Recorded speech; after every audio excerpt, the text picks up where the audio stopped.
शुक्लाम्बरधरं विष्णुं शशिवर्णं चतुर्भुजं प्रसन्नवदनं ध्यायेत् सर्वविघ्नोपशान्तये। व्यासं वसिष्ठनप्तारं शक्तेः पौत्रमकल्मषम् पराशरात्मजं वन्दे शुकतातं तपोनिधिम्। व्यासाय विष्णुरूपाय व्यासरूपाय विष्णवे नमो वै ब्रह्मनिधये वासिष्ठाय नमो नमः। अविकाराय शुद्धाय नित्याय परमात्मने सदैकरूपरूपाय विष्णवे सर्वजिष्णवे यस्य स्मरणमात्रेण जन्म संसारबन्धनात् विमुच्यते नमस्तस्मै विष्णवे प्रभविष्णवे। ॐ नमो विष्णवे प्रभविष्णवे। श्रीवैशम्पायन उवाच श्रुत्वा धर्मानशेषेण पावनानि च सर्वशः युधिष्ठिरः शान्तनवं पुनरेवाभ्यभाषत। युधिष्ठिर उवाच किमेकं दैवतं लोके किं वाप्येकं परायणम् स्तुवन्तः कङ्कमर्चन्तः प्राप्नुयुर्मानवा शुभम्। को धर्मः सर्वधर्माणां भवतः परमो मतः किं जपन्मुच्यते जन्तुर्जन्म संसारबन्धनात्। श्रीभीष्म उवाच जगत्प्रभुं देवदेवमनन्तं पुरुषोत्तमम् स्तुवन्नाम सहस्रेण पुरुषः सततोत्थितः तमेव चार्चयन् नित्यं भक्त्या पुरुषमव्ययम् ध्यायन् स्तुवन् नमस्यं च यजमानस्तमेव च अनादिनिधनं विष्णुं सर्वलोकमहेश्वरम् लोकाध्यक्षं स्तुवन् नित्यं सर्वदुःखातिगो भवेत्। ब्रह्मण्यं सर्वधर्मज्ञं लोकानां कीर्तिवर्धनम् लोकनाथं महद्भूतं सर्वभूतभवोद्भवम् एष मे सर्वधर्माणां धर्मोऽधिकतमो मतः यद्भक्त्या पुण्डरीकाक्षं स्तवैरच्चेन्नरः सदा परमं यो महत्तेजः परमं यो महत्तपः परमं यो महद्ब्रह्म परमं यः परायणम् पवित्राणां पवित्रं यो मङ्गलानां च मङ्गलम् दैवतं देवतानां च भूतानां यो व्ययः यतः सर्वाणि भूतानि भवन्त्यादियुगागमे यस्मिंश्च प्रलयं यान्ति पुनरेव युगक्षये तस्य लोकप्रधानस्य जगन्नाथस्य भूपते विष्णोर्नाम सहस्रं मे शृणु पापभयापहम् यानि नामानि गौणानि विख्यातानि महात्मनः ऋषिभिः परिगीतानि तानि वक्ष्यामि भूतये। ऋषिर्नाम्नां सहस्रस्य वेदव्यासो महामुनिः छन्दोऽनुष्टुप् तथा देवो भगवान् देवकीसुतः अमृतांशुद्भवो बीजं शक्तिर्देवकी नन्दनः त्रिसामाहृदयं तस्य शान्त्यर्थे विनियुज्यते विष्णुं जिष्णुं महाविष्णुं प्रभविष्णुं महेश्वरम् अनेकरूपदैत्यान्तं नमामि पुरुषोत्तमम्। अस्य श्रीविष्णोर्दिव्यसहस्रनामस्तोत्रमहामन्त्रस्य श्रीवेदव्यासो भगवान् ऋषिः अनुष्टुप्छन्दः श्रीमहाविष्णुः परमात्मा श्रीमन्नारायणो देवता अमृतांशुद्भवो भानुरिति बीजम् देवकी नन्दन श्रेष्ठेति शक्तिः उद्भवः क्षोभणो देव इति परमो मन्त्रः शङ्खबृन्नन्दकी चक्रीति कीलकम् शार्ङ्गधन्वा गदाधर इत्यस्त्रम् रथाङ्गपाणिरक्षोभ्य इति नेत्रम् त्रिसामासामरः सामेति कवचम् आनन्दं परब्रह्मेति योनिः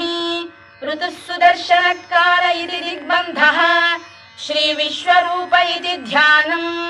श्रीमहाविष्णुप्रीत्यर्थे सहस्रनाम जपे विनियोगः।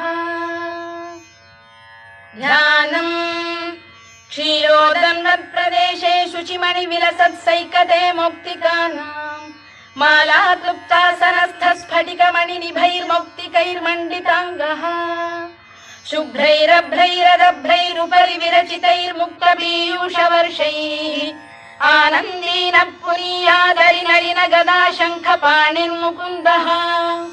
भूः पादौ यस्य नाभिर्वियदसुरनिलश्चन्द्रसूर्यौ च नेत्रे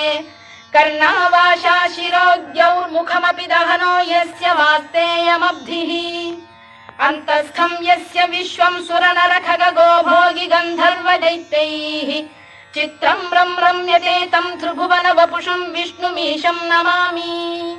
ॐ नमो भगवते वासुदेवाय। शान्ताकारं भुजगशयनं पद्मनाभं सुरेशं विश्वाधारं गगनसदृशं मेघवर्णं शुभाङ्गं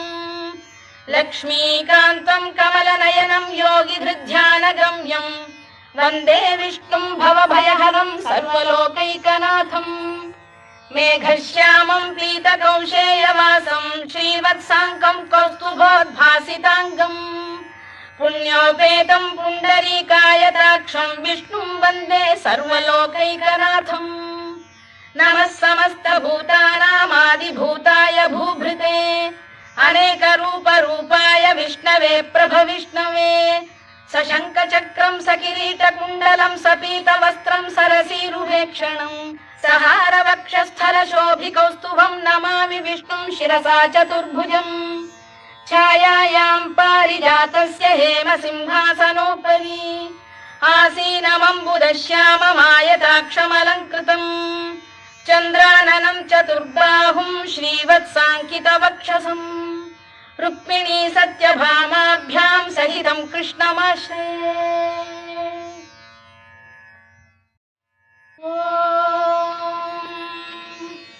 विश्वं विष्णुर्वषत्कारो भूतभव्य भवत्प्रभुः भूतभृद्भावो भूतात्मा भूतभावनः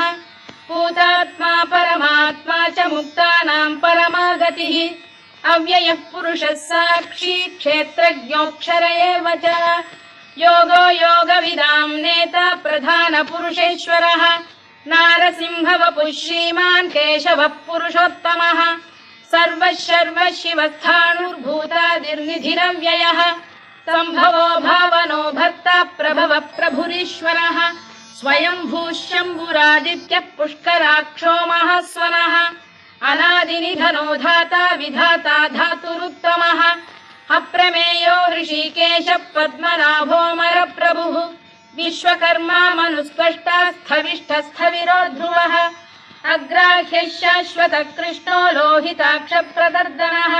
प्रभूतस्त्रिककुब्धाम पवित्रं मङ्गलं परम् ईशानः प्राणदः प्राणो ज्येष्ठः श्रेष्ठः प्रजापतिः हिरण्यगर्भो भूगर्भो माधवो मधुसूदनः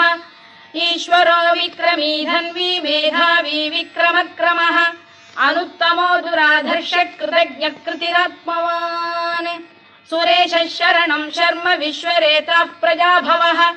अधः संवत्सरो व्यालः प्रत्ययः सर्वदर्शनः अजः सर्वेश्वरः सिद्धः सिद्धिः सर्वादिरच्युतः वृषाकपिरमेयात्मा सर्वयोगविनिसृतः वसुर्वसुमनः सत्यः समात्मा संमितः समः अमोघः पुण्डरीकाक्षो वृषकर्मा वृषाकृतिः रुद्रो बहुशिरा बभ्रुर्विश्वयोनिश्रुतिश्रवाः अमृतः शाश्वतस्थाणुर्वरारोहो महातपाः सर्वगः सर्वविद्भानुर्विश्वक्सेनो जनार्दनः वेदो वेदविदव्यङ्गो वेदाङ्गो वेदवित्कविः लोकाध्यक्षः सुराध्यक्षो धर्माध्यक्षः कृताकृतः चतुरात्मा चतुर्व्यूहश्चतुर्दंष्टश्चतुर्भुजः भ्राजिष्णुर्भोजनं भोक्ता सहिष्णुर्जगदादिजः अनघो विजयो जेता विश्वयोनिः पुनर्वसुः उपेन्द्रो वामनः प्रांशुरमोघः शुचिरूर्जितः अतीन्द्रः सङ्ग्रहः सर्गो धृतात्मा नियमो यमः वेद्यो वैद्यः सदा योगी वीरः माधवो मधुः अतीन्द्रियो महामायो महोत्साहो महाबलः महाबुद्धिर्महावीर्यो महाशक्तिर्महाद्युतिः अनिर्देश्य वपुः श्रीमान् अमे आत्मा महाधृधृत् महेश्वासो महीभर्ता श्रीनिवासः सताङ्गतिः अनिरुद्धः सुरानन्दो गोविन्दो गोविदाम्पतिः मरीचिर्दमनो हंसः सुपर्णो भुजगोत्तमः हिरण्यनाभः सुतपाः पद्मनाभः प्रजापतिः अमृत्युः सर्वदृक्सिंहः सन्धाता सन्धिमान् स्थिरः अजो दुर्मर्षणः शास्ता विश्रुतात्मा सुरारिः गुरुर्गुरुतमो धाम सत्यः सत्यपराक्रमः निमिषो निमिषस्रग्वी वाचस्पतिरुदारधीः अग्रणी श्रीमान् न्यायो नेता समीरणः सहस्रमूर्धा विश्वात्मा सहस्राक्षः सहस्रपात् आवर्तनो निवृत्तात्मा संवृतः सम्प्रमर्दनः अधः संवर्तको वह्निरनिरो धरणीधरः सुप्रसाद प्रसन्नात्मा विश्वधृक् विश्वभुग्विभुः सत्कर्ता सत्कृतः साधुर्जह्नुर्नारायणो नरः असंख्येयो प्रमेयात्मा विशिष्टः शिष्टकृच्छुचिः सिद्धार्थः सिद्धसङ्कल्पः सिद्धिदः सिद्धिसाधनः वृषाही वृषभो विष्णुर्वृषपर्वा वृषोदरः वर्धनो वर्धमानश्च विविक्तः श्रुतिसागरः सुभुजो दुर्धरो वाग्मी महेन्द्रो वसुदो वसुः नैकरूपो बृहद्रूपः शिपिविष्टप्रकाशनः ओजस्तेजोद्युतिधरः प्रकाशात्मा प्रतापनः ऋद्धस्पष्टाक्षरो मन्त्रश्चन्द्रांशुर्भास्करद्युतिः अमृतांशुद्धवो भानुः शशबिन्दुः सुरेश्वरः औषधम् जगतः सेतुः सत्यधर्मपराक्रमः भूतभव्यभवन्नाथः पवनः पावनो नरः कामः कामकृत्कान्तः कामः कामप्रदप्रभुः युगादिकृद्युगावर्तो नैकमायो महाशनः अदृश्यो व्यक्तरूपश्च सहस्रजिदनन्तजित् इष्टो विशिष्टः शिष्टेष्टः शिखण्डी नघुषो वृषः क्रोधः क्रोधकृत्कर्ता विश्वबाहुर्महीधरः अच्युत प्रतिथ प्राण प्राणदो वासवानुजः अपां निधिरधिष्ठानमप्रमत्त प्रतिष्ठितः स्कन्द स्कन्दधरो धुर्यो वरदो वायुवाहनः वासुदेवो बृहद्भानुरादिदेवः पुरन्दरः अशोकस्तारणस्तारः शूरः शौरिर्जनेश्वरः अनुकूलः शतावर्तः पद्मी पद्मनिभेक्षणः पद्मनाभोरविन्दाक्षः पद्मगर्भः शरीरभृत् महर्धिर्वृद्धो वृद्धात्मा महाक्षो गरुडध्वजः अतुलः शरभो भीमः समयज्ञो हविर्हरिः सर्वलक्षणलक्षण्यो लक्ष्मीवान् समितिञ्जयः विक्षरो रोहितो मार्गो हेतुर्दामोदरः सः महीधरो महाभागो वेगवानमिताशनः उद्भवः क्षोभणो देवः श्रीगर्भः परमेश्वरः करणं कारणं कर्ता विकर्ता गहनो गुहः व्यवसायो व्यवस्थानः संस्थानस्थानदो ध्रुवः परद्धिः परमस्पष्टः तुष्टः पुष्टः शुभेक्षणः रामो विरामो विरतो मार्गो नेयो नयोनयः वीरः शक्तिमतां श्रेष्ठो धर्मो धर्मविदुत्तमः वैकुण्ठः पुरुषः प्राणः प्राणदः प्रणवपृतुः हिरण्यगर्भः शत्रुघ्नो व्याप्तो वायुरधोक्षजः ऋतुः सुदर्शनकारः परमेष्ठी परिग्रहः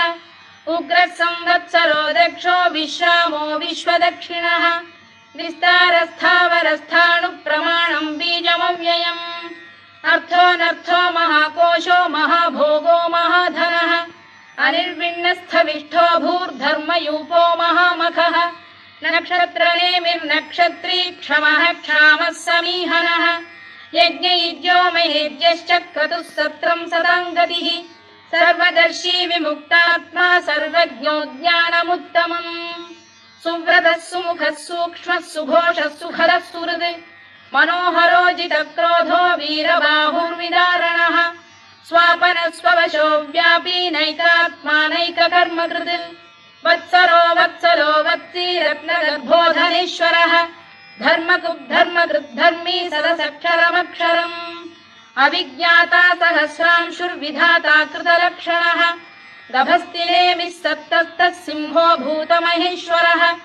आदिदेवो महादेवो देवेशो देवभृद्गुरुः उत्तरो गोपतिर्गोप्ता ज्ञानगम्यः पुरातनः शरीरभूतभृद्भोक्ता कपीन्द्रो भूरि दक्षिणः सोमपोऽमृतपः सोमः पुरुजिः पुरुषत्तमः विनयो जयः सत्यसन्धो दाशार्हः सात्वतां पतिः जीवो विनयिता साक्षी मुकुन्दो मितविक्रमः अम्भोनिधिरनन्तात्मा महोदधिशयोऽन्तकः अजो महार्घ स्वाभाव्यो जितामित्रप्रमोदनः आनन्दो नन्दनो नन्दः सत्यधर्मात्रिविक्रमः महर्षि कपिलाचार्यः कृतज्ञो मेदिनीपतिः त्रिपदस्त्रिदशाध्यक्षो महाशृङ्गकृतान्तकृत् महावराहो गोविन्दः सुषेणः कनकाङ्गनी गुह्यो गभीरो गहनो गुप्तश्चक्रगदाधरः मेधास्वाङ्गोजितः कृष्णो दृढः सङ्कर्षणोच्युतः वरुणो वारुणो वृक्षः पुष्कराक्षो महामनाः भगवान् भगहानन्दी वनमाली हलायुधः आदित्यो ज्योतिरादित्यः सहिष्णुर्गतिसत्तमः सुधन्वाखण्ड परशुर्दारुणो द्रविणप्रदः दिवस्पृक् सर्वदृग्व्यासो वाचस्पतिरयो निजः त्रिसामासामगः साम निर्वाणम् भेषजम् भिषज सन्न्यासकृच्छमः शान्तो निष्ठा शान्तिः परायणम् शुभाङ्गः शान्तिदः स्रष्टा कुमुदः कुवलेशयः गोहितो गोपतिर्गोप्ता वृषभाक्षो वृषप्रियः अनिवर्ती निवृत्तात्मा संक्षेप्ताक्षेमकृत् शिवः श्रीवत्सवक्षः श्रीवासः श्रीपतिः श्रीमताम्बरः श्रीधः श्रीशः श्रीनिवासः श्रीनिधिः श्रीविभावनः श्रीधर श्रीकर श्रेयः श्रीमान् लोकत्रयाश्रयः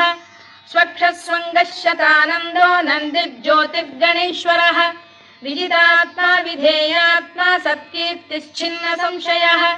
उदीर्णः सर्वतश्चक्षुरनीशः शाश्वतः स्थिरः भूषयो भूषणो भूतिर्विशोकः शोकनाशनः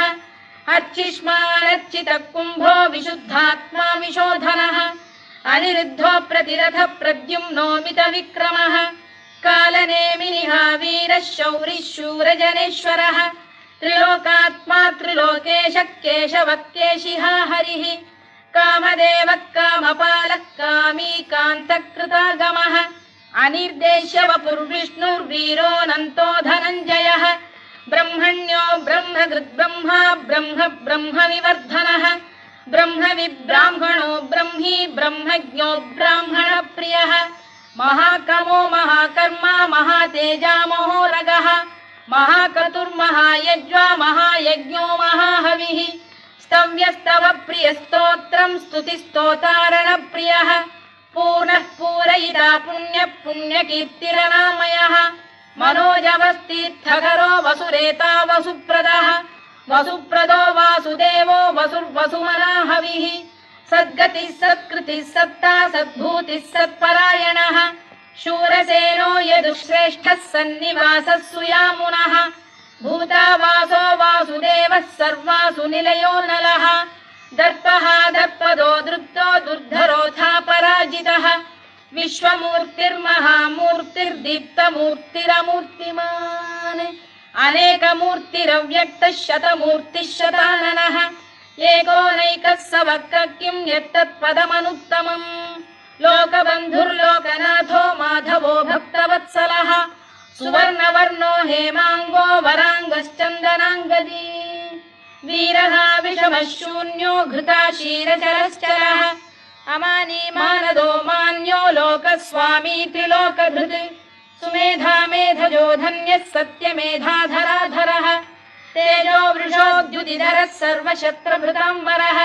प्रग्रहो निग्रहो व्यग्रो नैकशृङ्गो गदाग्रजः चतुर्मूर्तिश्चतुर्बाहुश्चतुर्व्यूहश्चतुर्गतिः चतुरात्मा चतुर्भावश्चतुर्वेदविदेकपात् समावर्तो निवृत्तात्मा दुर्जयो दुरतिक्रमः दुर्लभो दुर्गमो दुर्गो दुरावासो दुरारिः शुभाङ्गो लोकसारङ्गः स्तुतन्तु स्तन्तु वर्धनः इन्द्रकर्मा महाकर्मा कृतकर्मा कृतागमः उद्भवः सुन्दरः सुन्दो रत्ननाभः सुलोचनः अर्को वाजसनः शृङ्गी जयन्तः सर्वविजयी सुवर्णबिन्दुरक्षोभ्यः सर्ववागीश्वरेश्वरः महाह्रदो महागर्तो महाभूतो महानिधिः कुमुदः कुन्दरः कुन्दः पर्जन्यः पावनो निलः अमृताशोऽमृतवपुः सर्वज्ञः सर्वतोमुखः सुलभः सुव्रतः सिद्धः शत्रुजिच्छत्रुतापनः न्यग्रोधोदुम्बरोश्चतश्चाणूरान्ध्रनिषूदनः सहस्रार्चिः सप्तजिह्वः सप्तैधा सप्तवाहनः अमूर्तिरनघोचिन्त्यो भयकृद्भयनाशनः अणुबृहत्कृशस्थूलो गुणभृन्निर्गुणो महान् अधृतस्वधृतस्वास्य प्राग्वंशो वंशवर्धनः धारभृत्कथितो योगी योगीशः सर्वकामदः आश्रमश्रमणः क्षामः सुपर्णो वायुवाहनः धनुर्धरो धनुर्वेदो दण्डो दमयिता दमः अपराजितः सर्वसहो नियन्ता नियमो यमः सत्त्ववान् सात्विकः सत्यः सत्यधर्मपरायणः अभिप्रायप्रियार्होरप्रियकृत्प्रीतिवर्धनः विहाय सगदिर्ज्योतिः सुरुचिर्पुतभुग्विभुः रविर्विरोचनः सूर्यः सवितारविलोचनः अनन्तो हुतभुग्भोक्ता सुखदो नैकजोऽग्रजः अनिर्विण्णः सदामर्षी लोकाधिष्ठानमद्भुतः सनातनतमः कपिलः कपिरव्ययः स्वस्तिदः स्वस्तिकृत् स्वस्ति स्वस्ति भुक् स्वस्ति दक्षिणः आरौद्रः कुण्डली चक्री विक्रम्यूर्जितशासनः शब्दातिगः शब्दसः शिशिरः शर्वरीकरः अक्रूरपेशलो दक्षो दक्षिणः क्षमिणां वरः विद्वत्तमो वीतभयः पुण्यश्रवणकीर्तनः उत्तारणो दुष्कृतिः पुण्यो दुःस्वप्रनाशनः वीरः रक्षणः सन्तो जीवनपर्यवस्थितः अनन्तरूपोऽनन्तश्रीर्जितमन्युर्भयापहः चतुरश्रो गभीरात्मा विदिशो व्यादिशो दिशः अनादिर्भूर्भुवो लक्ष्मीः सुवीरो रुचिराङ्गदः जननो जनजन्मादिर्भीमो भीमपराक्रमः आधारनिलयो धाता पुष्पहासप्रजागरः ऊर्ध्वगः सत्त्वथाचार प्राणदः प्रणवप्रणः प्रमाणं प्राणनिलय प्राणभृत्प्राणजीवनः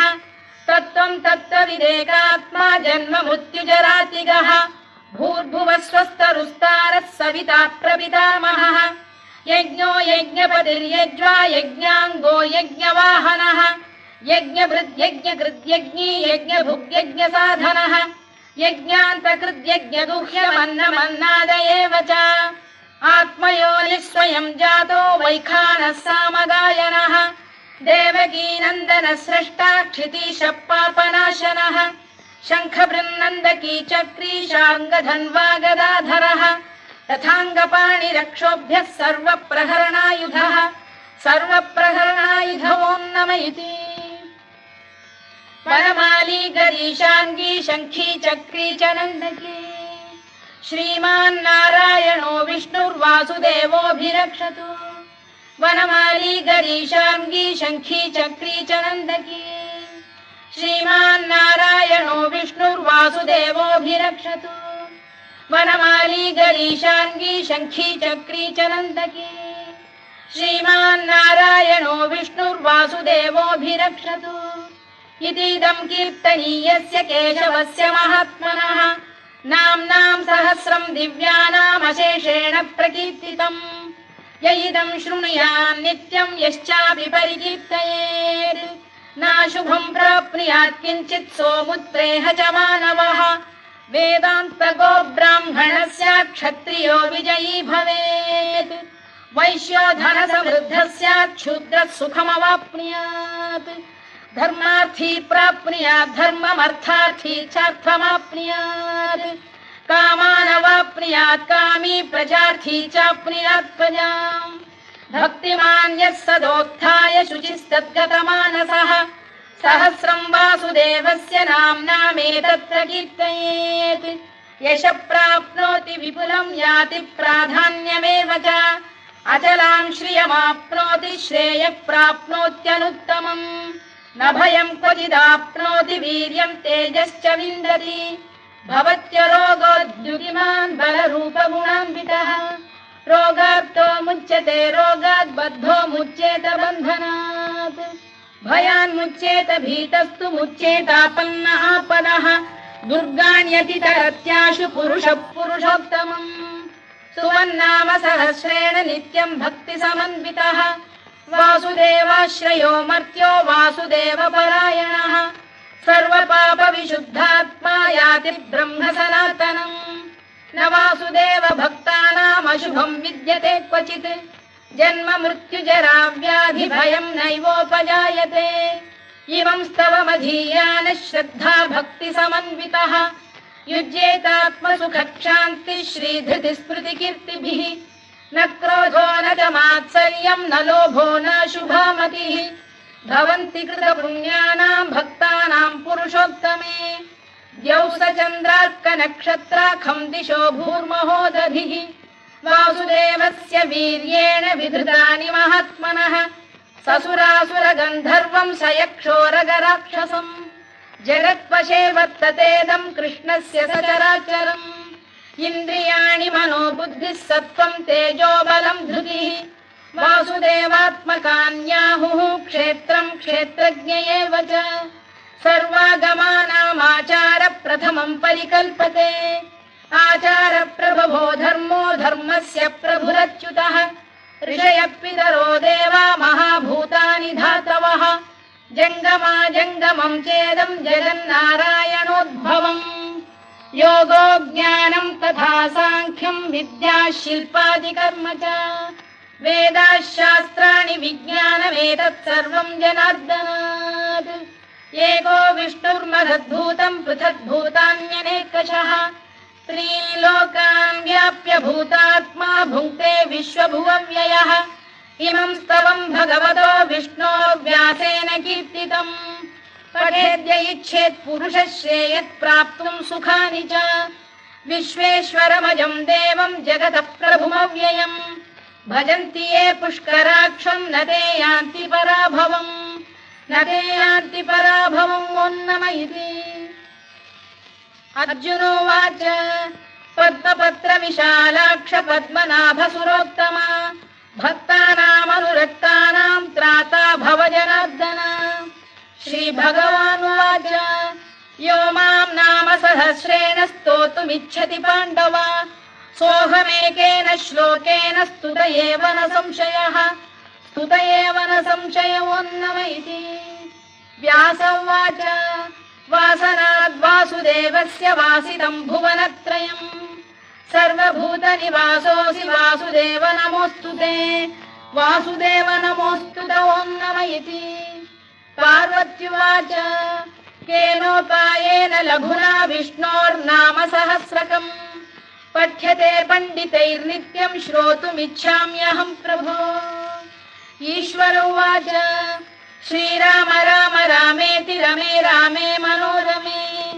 सहस्रनाम तत्तुल्यम् राम नाम वरानने श्रीराम राम रामेति रमे रामे मनोरमे सहस्रनाम तत्तुल्यम् राम नाम वरानने श्रीराम राम रामेति रमे रामे मनोरमे सहस्रनाम तत्तुल्यम् राम नाम वरानने राम नाम वरानन ओन्नम इति ब्रह्मोवाच नमोऽस्त्वनन्ताय सहस्रमूर्तये सहस्रपादाक्षि शिरोरुबाहवे सहस्रनाम्ने पुरुषाय शाश्वते सहस्रकोटियुगधारिणे नमः सहस्रकोटियुगधारिणे नमः ओन्नम इति सञ्जय उवाच यत्र योगेश्वर कृष्णो यत्र पार्थो धनुर्धरः तत्र श्रीविजयो भूतिर्ध्रुवा नीतिर्मतिर्मम श्रीभगवानुवाच अनन्याश्चिन्तयन्तो मां ये जनाः पर्युपासते तेषाम् नित्याभियुक्तानां योगक्षेमम् अहम्यहम् परित्राणाय साधूनां विनाशाय च दुष्कृताम् धर्म संस्थापनार्थाय संभवामि युगे युगे आर्ता विषण्णाः शिथिलाश्च भीता घोरेषु च व्याधिषु वर्तमानाः संकीर्त्य नारायण शब्दमात्रम् विमुक्तदुःखाः सुखिनो भवन्तु कायेन वाचा मनसेन्द्रियैर्वा बुद्ध्यात्मना वा प्रकृते स्वभावात् करोमि यद्यत् सकलम् परस्मै नारायणायेति समर्पयामि।